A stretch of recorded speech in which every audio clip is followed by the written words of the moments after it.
So when it comes into phone 30 calls, minutes of I friends always have this talk problem. They about always tell me you have everything two that phones matters to and women. they're connected Welcome together to with the the Wi-Fi. lounge. So if you call one phone, that. no, I do that so that I could be reachable. It's too and much. yet again, I'm not reachable. Exactly. Like my brother always tells me, and my husband, we always see you using the phone. But when we call you and dial your number, you never answer any of our calls. Yeah. And I'll be like, yeah, because you call at the moment that I leave the phone. And this kind of circle always happens. So the problem is, due to my two jobs, whether it's in the morning or at the evening, I'm obliged to actually silence the phone. So I used to do vibration mode on, but recently in the show we started to hear that kind of vibration, and everyone used to, let's say, whose phone is actually ringing. So and then I start to make it complete silent. Yeah. So having that said, it's very difficult to remove it from silent mode to, let's say, the normal, let's say, mood on. I can't. It's gonna be, let's say, stuck in silent mode forever. Exactly. Honestly, I am still on vibrate mode for my phone notifications, and it's perfect. It works for me. So what I do now when I'm filming or I don't want to get any notifications, I just put sleep mode on. So that's how, you know, there's no vibration, nothing at all, no notifications whatsoever. So that's how I'm able to film without getting disturbed.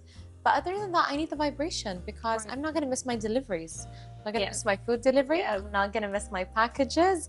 People, I'm very good at the, you know, when you just, not even decline, you just put the phone, the whole call up, and it keeps ringing, but you don't know it's ringing and you keep ignoring. So I feel like that's the card I always play. But for example, I know my mom, my aunts, they all have their phone on loud all the time. I don't know how they do it. And it's like that when they're sleeping. And I'd be passing by my mom's room and I can hear the notifications and she's fast asleep. You know, sometimes my phone only vibrating, I'm awake, I'm replying, and it's really annoying. You can't do it. Yeah, but to me, when I, let's say, take a holiday and vacation from two of my jobs, my phone will never be on a silent mode. You will always hear my loud ringtones. And let me tell you, I buy these ringtones, and they're the ones that they sing. Like lyrics is actually there. It's not just music. Oh, wow. And it's always the peak part where they actually say it all out loud, you know, like that kind of annoying part of the music. I don't know how you do it. Because that would scare me. No, I would just, let's say, go for it. And even when it comes into alarms. Also? Yeah, it has to be a certain alarm that I actually jump. And I never jump. Like, I'll be like, just enjoying. Wow. Now you vibe to it. That's just terrible. See, my sister had to sleep over at my room for the past few days. And it's been the worst few days of my life. Because she has this kind of alarm. I don't know what it is, but it's terrible. Whenever it rings, my day's over. And she's fast asleep. Nothing. Snoozes it. It rings a few times. From the first second, I'm awake, annoyed, and alert. And my day's ruined. Like, there's no coming back. So you and my sister are a very different breed. Yeah, you're very special, to be honest. And you know, it's very rare when it comes into this type of people who actually falls asleep, even if there is a sound. They won't get up. They won't get bothered. Me, I actually raise my kids with a loud voice and music and everything. Why? It's because you want to watch TV, and you don't want to hear a child waking up. I need everything to be quiet. So even when it comes into my phones and ringtones, if they're fast asleep, they're never going to hear it. They're not going to wake up. You trained them. I feel like I grew up in such a quiet household. And that's the reason that if someone just walks past my room, I'm awake. So I love that. I think I'm going to use that with my kids one day when I have kids. And you train them. You literally train them when it comes to the sounds. But you know what I really liked, especially when you're talking about the phone, is the, let's say, the not disturb actually button. Like this actually helped in a way that you don't need to make it silent. No. So you're gonna hear my ringtones, let's say, from now on. Pray for me. Well, I need to take a break to kind of have that sink in. So when it comes into buying things that you like, I notice a lot of people would say, just go, spend it, never think about it, and enjoy the moment. Yeah. But it's always different when it comes into furniture and decor and things to add at home. So how do you feel about it? Hiba, if you were talking about shoes, bags, clothes, I would tell you spend it all, don't keep anything, which is not a good thing, by the way, which is a bad thing. When it comes to furniture, I don't know. Maybe because I still live at my parents' house. Maybe. And they buy the furniture. And I feel like I never want to buy the furniture. You know what I mean? Yeah. Because honestly, each piece on its own seems cheap. Not cheap, but seems like, oh, I could do this. I can spend a bit more. But when you're curating the whole room, Right. it just, you know, it just equals to a nice watch. And Right. you know what I mean? Like I totally understand. Recently, I wasn't that kind of person that would immediately go and spend it when it comes into furniture in a way. But I'm always this person, whether it's for bags or shoes or home decor or any kind of, let's say a material that actually has something different, something that you normally wouldn't buy. Right. For instance, there will be a brand of a shoes, but you don't feel like anyone is gonna wear it. Yeah. I'll be that person. You'll be that person. There's a bag that no one's gonna carry. I'll be that person to So carry. next time I see something at the store and be like, why? Just take a picture for it and just send it to me. I think so, because I think you're gonna be the perfect I'll be target the one audience. who buys it. Now I know immediately. who to rely on for these things. So having that said, I have this table. It's a furniture set, and when it comes into sitting on a couch, I have this missing piece, which is having a side table. So the side table is there to carry my phone, my coffee, something that I enjoy to watch. So especially to take a picture of and so. Okay. So this is kind of a table that I would go for. Honestly. Yeah. Yeah. I'm speechless. And with that gloomy face. I don't have much to say, but all I can say is that I can imagine this in your home. I mean, can you see how hard my eyes are going through? I know you're obsessed with it. And the reason why I didn't buy it yet is because I thought no one is gonna buy it. Right. So it's going to be available at the store. And I can buy it whenever. And every time I write the code of the item, it's not there. Yeah. So I reached to a point to contact the store. Oh, wow. Is it there? And no one is actually buying it, so you're shipping it off, or what are you actually doing with it? Because I need to buy it. So I don't know what to tell you, honestly, but I love that. I love that you found something very niche and very special. And I feel like those kind of pieces, I've seen them in honestly very beautiful homes where it's just a funny, cute piece that's available and that's between the furniture. So I'm hoping that you're going for that vibe. Honestly, that's all I can tell you. So having that said, I would never ever spend it when it comes into let's say a full home decor.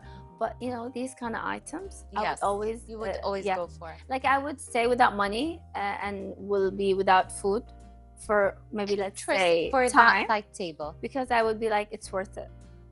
No, I do not have your experience. Honestly, the only time I actually did buy anything for the house, it was for my room. And it was from a clothing brand that I buy from. But they had this section where it was like textiles and duvet covers. And I was like, I can do that, honestly. So I ended up buying a duvet cover and it was heavily on sale. And that's why I was like, whatever, I'll spend on it.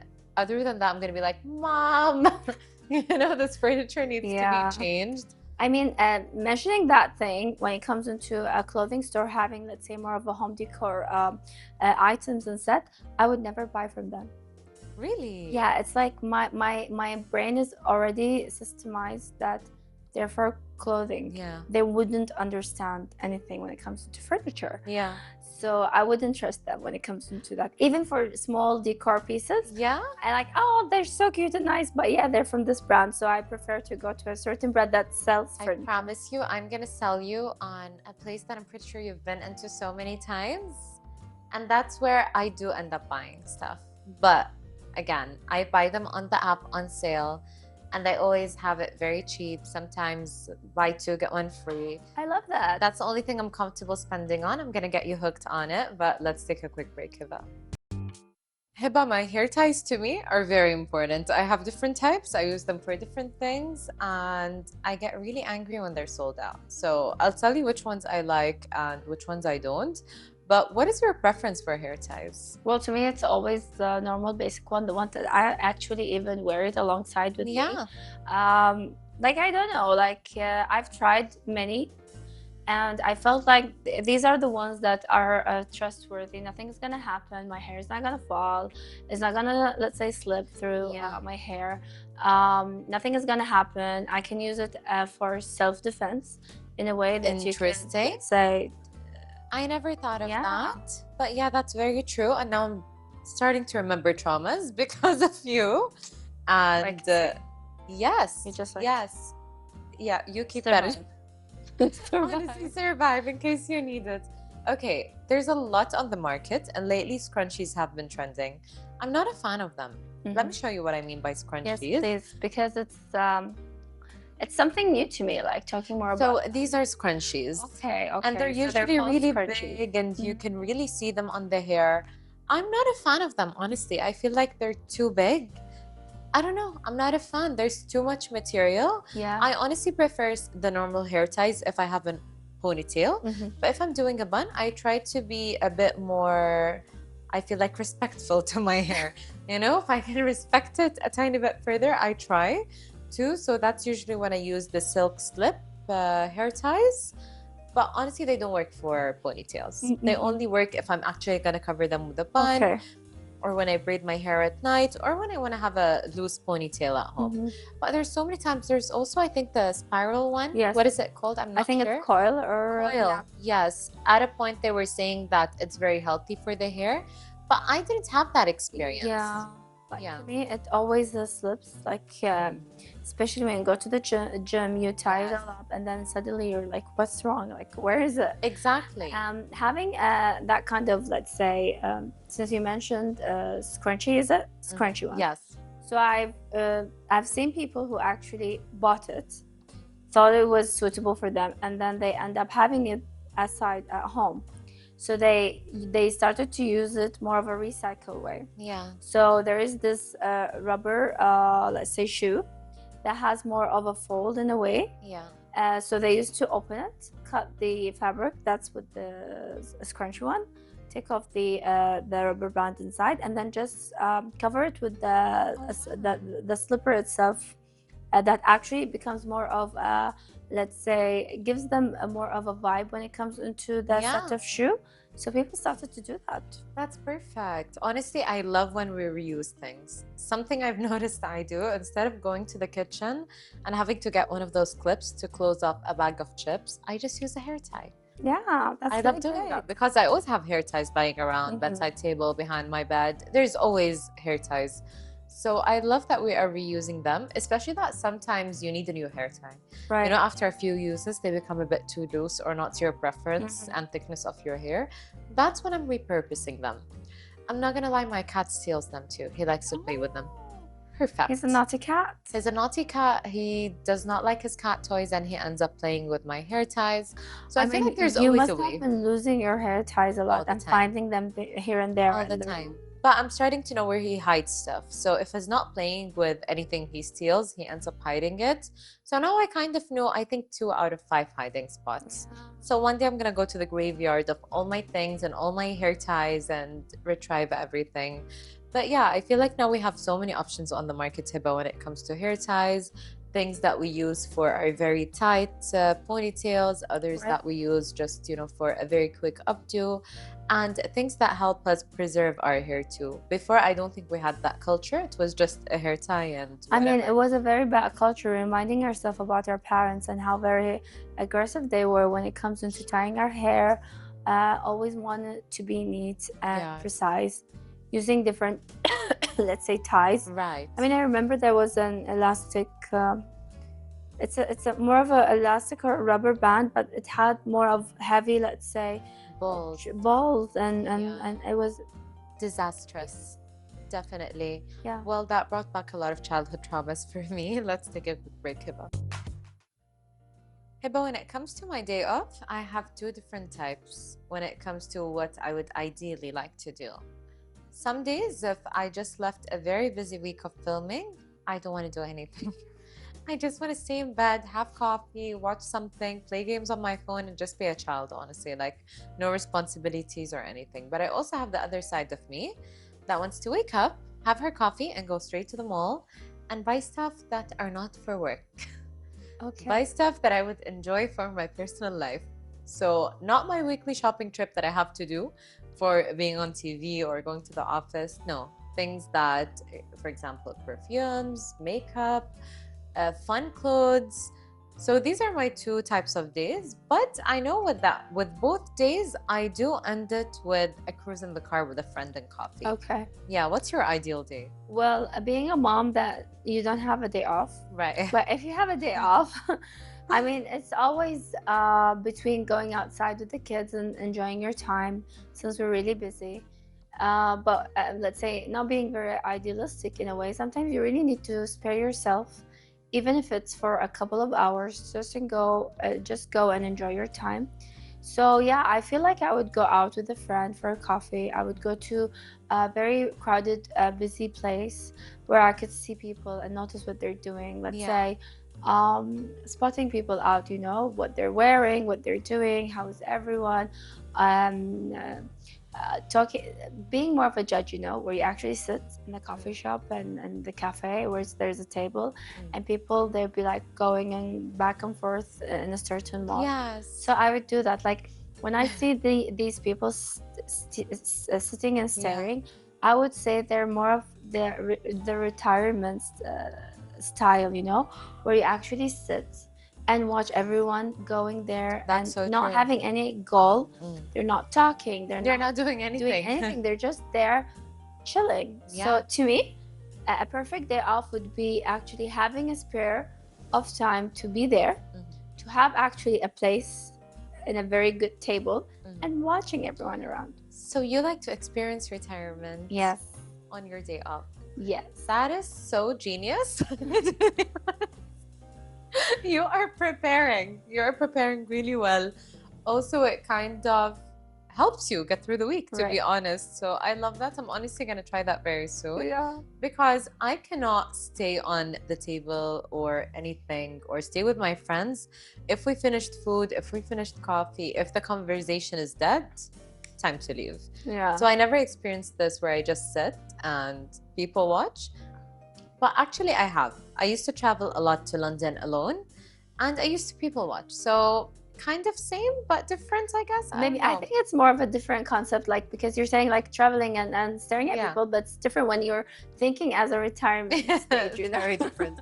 I mean, I've tried and let me tell you this. The reason why I think about that is because I tried going to spas, having a massage, just trying to relax, and at that time and moment where we actually being there alone, relaxed, all I can think about is work. Yes.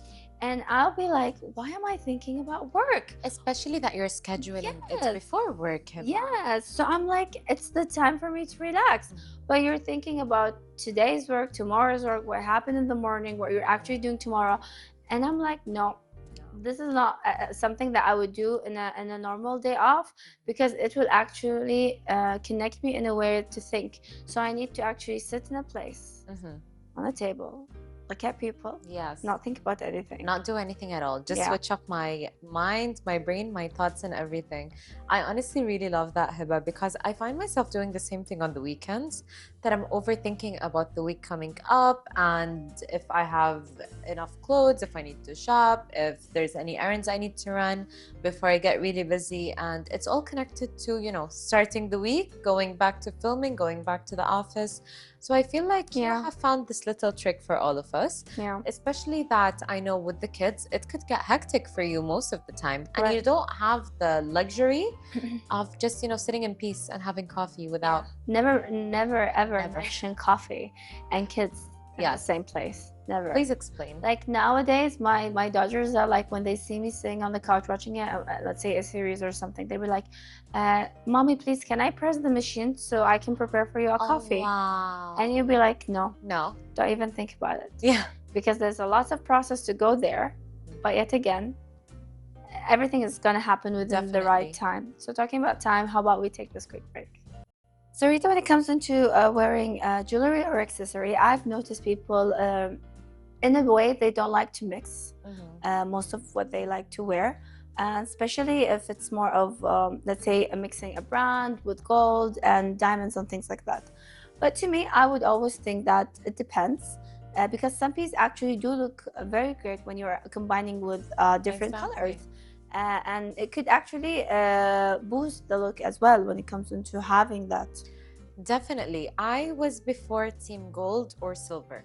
So I would either do fully gold, fully silver, and it would have to also reflect on the hardware of my bag, which was really annoying. And I feel like it's so old style. Like, why are we abiding by these fashion rules? Right. And I noticed the fashion world is shifting towards mixing metals. So they're mixing it with bags. You know, you would find a bag that's silver and gold at the same time, or different mixed hardware, which I'm really loving because it's allowing us to use the bag in so many ways. Right. So same thing with my jewelry. Everything is mixed. I have gold ring, silver ring, same with my bracelets. This one is combined, this one is silver. Necklaces, I do the same thing. And because of that, now I can wear whatever color earrings. I know I don't need to stick to changing my earrings with my jewelry. So it's perfect. And I remember a jeweler once told me to perfectly mix, always have a combined piece. So let's say if you're doing a gold bangle, a silver bangle, have something that combines both, and it does help you with the transition without both really clashing. So I've noticed that has really helped me look put together when it comes to mixing my metals, and still allows me to enjoy that. Well, to be honest, it's a very nice, let's say, way to actually assist you in a way, because people sometimes they would, especially the one that they stare and look, they would say that, you know, it could irritate them when it comes into looking towards things that are actually combined, but they're not really mixed. Right. So yeah, a lot of people would really get really irritated when it comes into that. But when you do it really smoothly, as you just said, combining more of let's say a jewelry that has the two mixed colors to assist you is something very great. Definitely. Like, to be honest, I never ever thought of it in that way.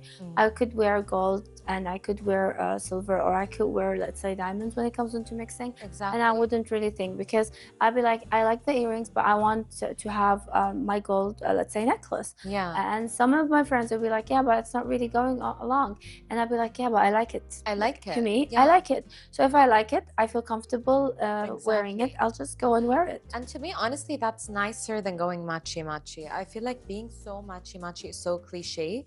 You know, when you have all your hardware matching with your bag, with your shoes, with your clothes, I cannot see it anymore. Yeah.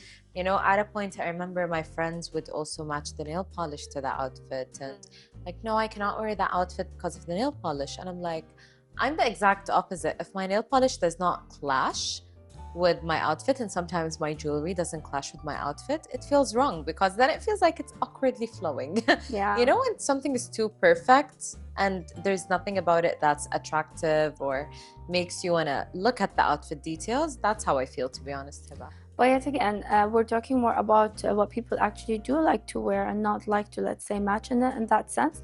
So it's very, of course, tempting, but yet always keep in mind that do it for yourself. Yes. Never think about others. Okay, we don't want to say that neglect people in a way, Yeah. but try to make it more of, let's say, simple. Do not over exceed when it comes into combining different kind of, let's say, materials all together. Because sometimes, you know, Rita, some materials go along and others will never go along together. And especially if we're talking more about copper color, mixing it with gold, it would really be, let's say, irritating.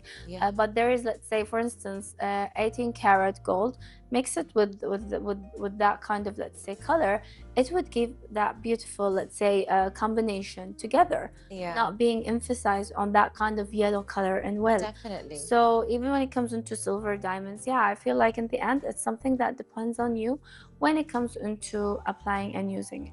Yes, Hiba, I completely agree with you. It makes so much sense. Sometimes we really try to force mixing different things together, and it's not possible. So I agree with you. If it's not working, please don't push it. Please don't try your hardest to mix it.